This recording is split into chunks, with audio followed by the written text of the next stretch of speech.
You see, we see something as it affects our senses. And our senses are such that it gives enough communication evidence to us to survive in general, to handle our environment, that we continue living and experiencing what we do experience here through the senses. Overall, that we may become adults, graduate for the kingdom of heaven, to be part of the heavenly host, the family of God.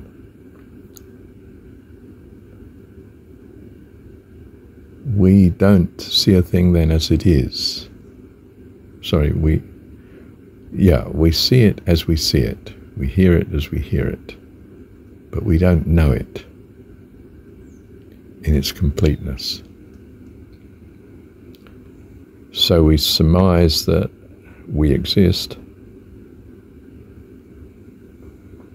but the existence can only be detected by us as regards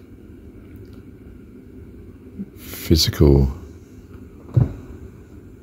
detectability to us and the change in such movement and so on.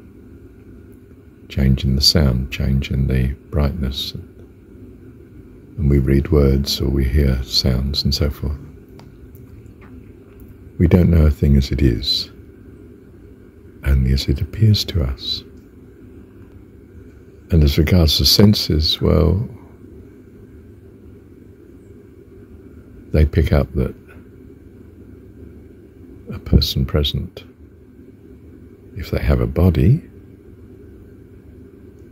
and if they make sounds, we hear sounds, we see bodies, we might feel them, touch them, and so on.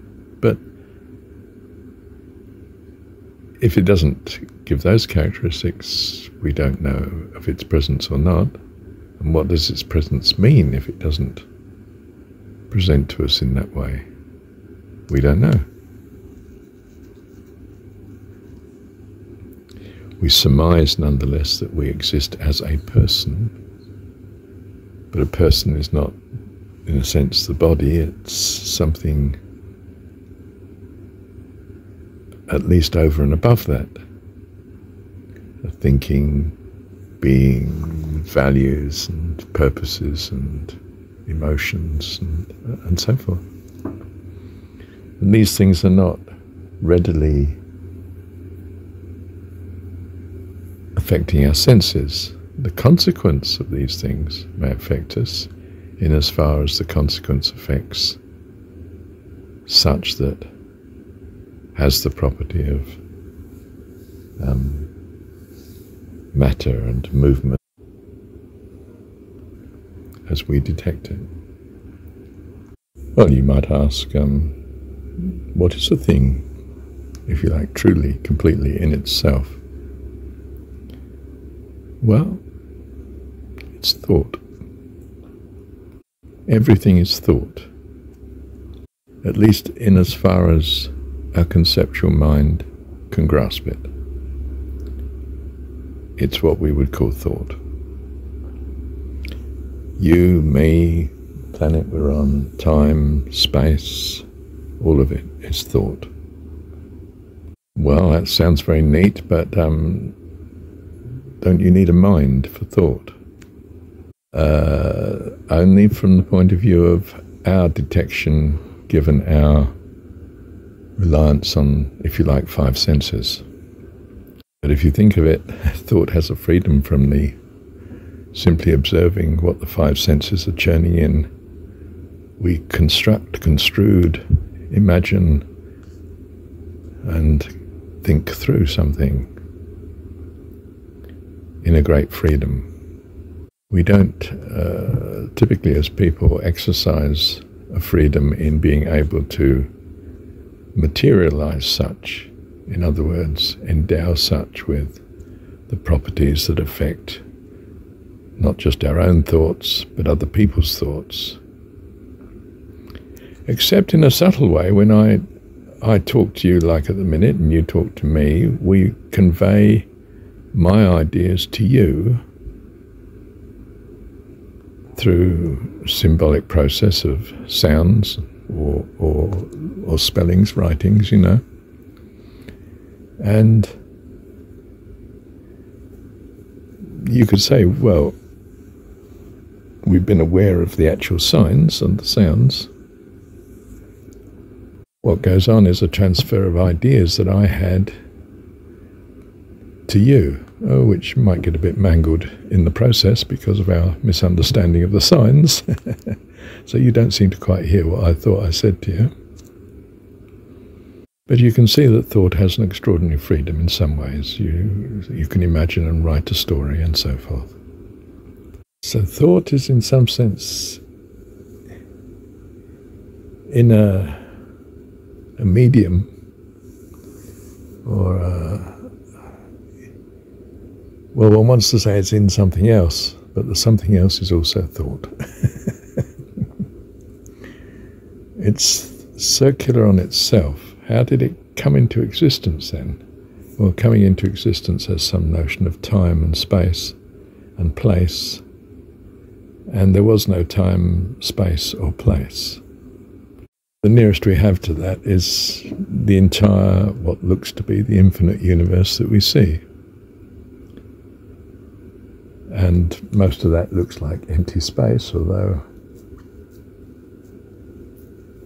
that just simply means it's not, whatever is there in its true self is not detectable to our senses.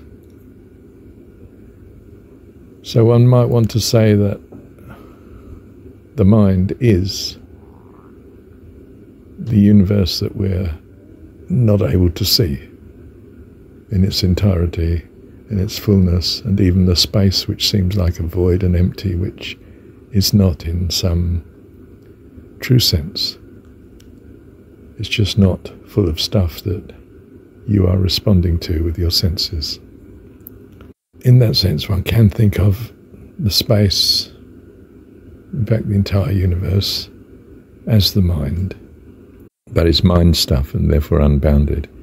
It can extend in thought in a great freedom. You might say in itself, if it's functioning, in other words, if it is thinking. In that sense, one might want to say, well, if it's not thinking, then we all vanish, like a dream. It never was, and there's nothing to detect that it was. But it's not like that. It seems to be that, God is of life, the Lord, the giver of life. And life is change. And change has to be from something to something. You can compare this thought to that thought, of course.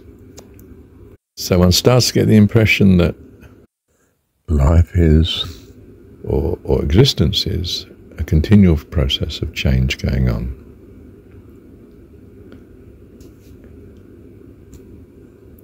Life is change, and if change stops in some sense, then there is no life, there's no thinking, there's not even the stopping or having been.